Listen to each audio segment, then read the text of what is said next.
Fala, galera do Me Salva, prontos para entrarmos nessa obra fantástica da literatura brasileira? Vamos ver então A Hora da Estrela. E nada melhor do que começar com o nosso iniciozinho da obra e ler um pouquinho para saber como ela funciona. O definível está me cansando um pouco. Prefiro a verdade que há no prenúncio. Quando me livrar dessa história, voltarei ao domínio mais irresponsável de apenas ter leves prenúncios. Eu não inventei essa moça. Ela forçou dentro de mim a sua existência. Ela não era nem de longe débil mental. Era à mercê e crente como uma idiota. A moça, que pelo menos comida não mendigava, havia toda uma subclasse de gente mais perdida e com fome. Só eu a amo. Aqui a gente está percebendo algo que acontece muito nos romances da nossa querida Clarice Lispector, que é o monólogo interior. E esse monólogo se faz também refletindo sobre o próprio exercício do texto, de escrever, que a gente vai chamar então de metalinguagem. A gente tem um narrador que fala como é escrever esse romance para ele, como ele percebe isso.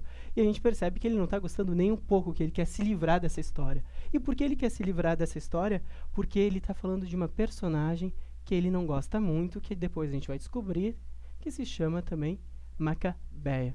Então temos um narrador que não é a nossa personagem principal e que vai falar então a partir de um monólogo interior sobre essa personagem que ele viu e que lhe causa um mal-estar. Eu já dei a pista antes, esse daqui é um romance da nossa grandiosíssima Clarice Lispector, que é uma escritora brasileira que nasceu em 1920 na Ucrânia e que vai falecer em 1977. Isso é interessante para a gente perceber ela como uma escritora contemporânea, às vezes classificada como modernista, e também perceber que ela viveu no período da ditadura militar no Brasil. O que não significa grande coisa se a gente olhar apenas na superfície de suas obras, porque ela não chega a comentar muito isso. Aqui vai ser um pouquinho diferente. O universo da Clarice Lispector é um universo feminino. A maioria das suas narradoras são personagens, são mulheres, e vão falar sobre essa relação de ser mulher e de como elas percebem o mundo. São, sobretudo, mulheres de classe média que se assemelham muito com Clarice Lispector também. E mulheres pensando vai acabar entrando num tema que é muito interessante para a gente, que caracteriza a escrita da Clarice, que é a questão intimista. A gente está falando de construção de subjetividades, ao mesmo tempo que questionamento sobre a existência. Então, Clarice é uma escritora fantástica porque ela consegue entrar no mais profundo do ser humano a partir de questões que não estão baseadas apenas no seu enredo. O enredo seria o menos importante da sua obra. O mais interessante é como ela consegue trazer o texto e como trazer essa questão de existência dentro dele. A Hora da Estrela vai ser um romance um tanto diferente dos outros que a gente conhece de Clarice. Começando que ele vai ser publicado no ano da morte da escritora. Ela vai morrer pouco tempo depois de ter escrito A Hora da Estrela. Ela morre em dezembro, um dia antes do aniversário dela. E também em 1977, a gente tem que lembrar que a gente está vivendo ainda a opressão do regime militar no Brasil. Então, 1977 é uma data um tanto chave, um pouco diferente para quando a gente pensa nos outros romances dela. É o último romance de Clarice Lispector. O narrador também vai ser bem diferente dos outros, porque nesse caso o narrador é um homem, não é uma mulher. E aqui existe uma preocupação não apenas existencial, porque, claro, vai existir a preocupação existencial, mas uma preocupação social. Na verdade, isso era uma grande crítica que Clarice recebia na época, é que ela não se preocupava com as questões de classe social, e aqui isso vem, porque a nossa personagem principal vai trazer isso à tona. Então a gente pode chamar a Hora da Estrela como uma obra-prima diferentona da Clarice Lispector. Ela se assemelha a muitas coisas quando a gente pensa na questão intimista, mas bem diferente quando a gente pensa no narrador e nessa preocupação social. E o que acontece nessa obra? Lembrando que o enredo não é o mais importante, mas que pode ajudar bastante na hora de fazer uma prova. Então temos o nosso narrador, que a gente descobre que ele se chama Rodrigo SM, ou do cara do nosso monólogo interior. Ele vai encontrar Macabeia na rua, vai ver ela, vai sentir um mal-estar. E sentindo esse mal-estar, ele vai começar a escrever sobre ela. Ali a gente vai perceber que a Macabeia nada mais é do que uma alagoana, então nordestina, criada pelas pancadas da tia dela. Os pais dela vão morrer muito cedo, então ela vai ser criada pela tia. E a tia vai se mudar para o Rio de Janeiro, trazendo Macabeia junto. A tia morre e Macabeia vai acabar ficando no Rio, como datilógrafo, escrevendo, tomando nota, escrevendo super errado, para variar também. Essa é a ideia, de mostrar o quanto ela é incompetente, que mora com balconistas, divide um apartamento com balconistas.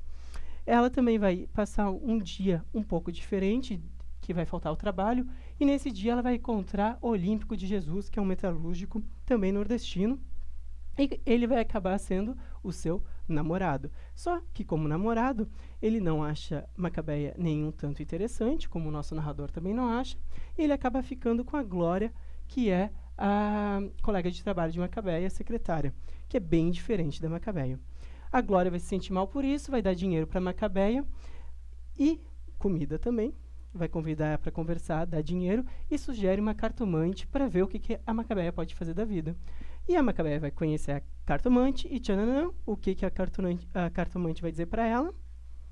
A nossa grande cartomante vai dizer que Macabeia vai ter um futuro brilhante aguardando por ela. Porém, o que acontece no final do livro, ó, spoiler, pá! Saindo da cartomante, Macabeia é atropelada por uma Mercedes.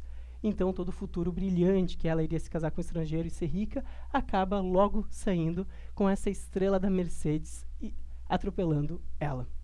Os temas que a gente vai encontrar nesse livro são, principalmente, então, nosso tema principal vai ser a questão do imigrante nordestino no Sudeste, ou a gente pode pensar a questão de interior, de quem vem do interior e vai para os centros urbanos do país, passando sempre por muita dificuldade. Vou trocar de caneta aqui para a gente conseguir enxergar melhor. Então, aqui a gente tem a questão do urbano e dessa pessoa que vem do interior, sofrendo muito com a adaptação. Mas também, sendo esse o tema principal e o mais superficial, que a gente consegue enxergar logo, existe uma condição da opressão vivida durante a ditadura militar. Porque, na verdade, a nossa Macabeia, ela não tem voz.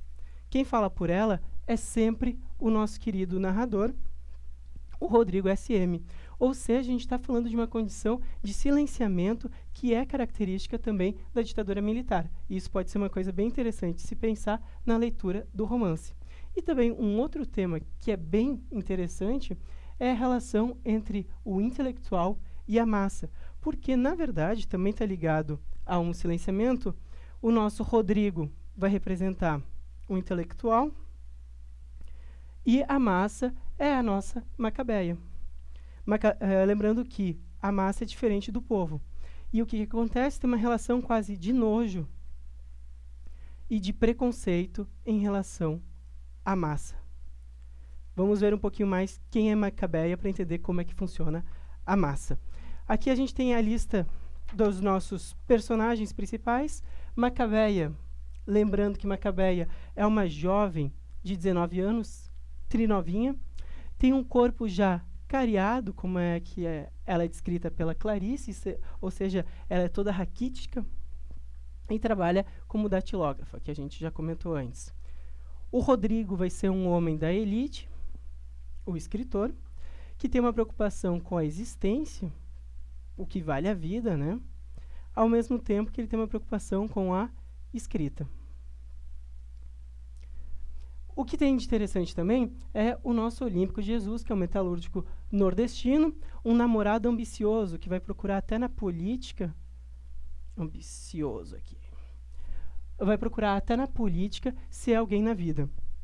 E dessa maneira também a gente percebe que ele fugiu do Nordeste porque ele tinha matado um homem lá. Então ele vem para o Sudeste e vai no Rio de Janeiro tentar a vida sempre com essa ambição.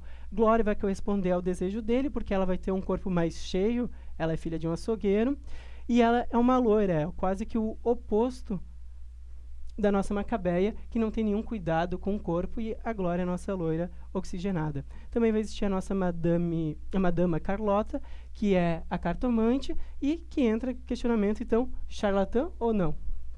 Afinal, a gente viu um futuro glorioso, que é o futuro da morte da Macabeia. E a Madama Carlota também é uma ex-prostituta. O que ela nos conta durante a sessão com Macabeia. Aqui, a gente pode pensar também num outro aspecto legal, é que o Olímpico, ele deseja muita coisa da vida, enquanto que ele vê que Macabeia tem uma vida que só o levaria para baixo, e por isso que ele muda. Um outro ponto interessante é ver que existe um distanciamento, uma distância entre Macabeia e Rodrigo, ao mesmo tempo que também existe entre Macabeia e Olímpico uma falta de afeto. Ou seja, são relações muito estranhas que vão estar se organizando nessa história. E, agora, para finalizar, o que a gente pode pensar sobre Macabeia, que são pontos interessantes a trazer. Macabeia, mesmo sendo essa personagem miserável, ela tem alguns sonhos e ela tem algumas fantasias. Uma delas é ouvir o rádio-relógio. O rádio-relógio ele só anuncia as horas e publicidade, ou seja, nem música tem. Ela também sonha em ser estrela, como a Marilyn Monroe. É o grande sonho dela, ser uma estrela, o que tem a ver também com o nosso título, A Hora da Estrela. E ela faz uma coleção de anúncios desses que a gente encontra em jornal. O que nos leva a acreditar que a Macabeia é uma pessoa alienada e vazia, marcada, consumida pela mídia. O que é muito diferente do nosso narrador, que é instruído e autoritário. Então a gente está pensando no narrador que vê essa personagem como feia, grotesca, ignorante e faminta, enquanto que ele não é. O que nos mostra também uma dimensão muito interessante, que é a dimensão do preconceito que existe em toda obra e que questiona justamente as posições que a gente ocupa dentro da sociedade. Para finalizar, vocês vão ver que na própria hora da morte, em que ela poderia ser uma estrela, Macabeia não é. Todo mundo olha para ela, mas ela está toda desengonçada. Tanto estava viva que se mexeu devagar e acomodou o corpo em posição fetal, grotesca como sempre fora. Aquela relutância em ceder, mas aquela vontade do grande abraço. Ela abraçava a si mesma com vontade do doce nada. Ela nunca almeja nada, ela é vazia. Era uma maldita e não sabia. Agarrava-se a um fiapo de consciência e repetia mentalmente sem cessar: eu sou, eu sou, eu sou. Quem era é que não sabia. Ou, quem era é o nosso narrador, que não sabe. Espero que tenham gostado da aula e que façam uma excelente leitura de Hora da Estrela. Abraço e até a próxima!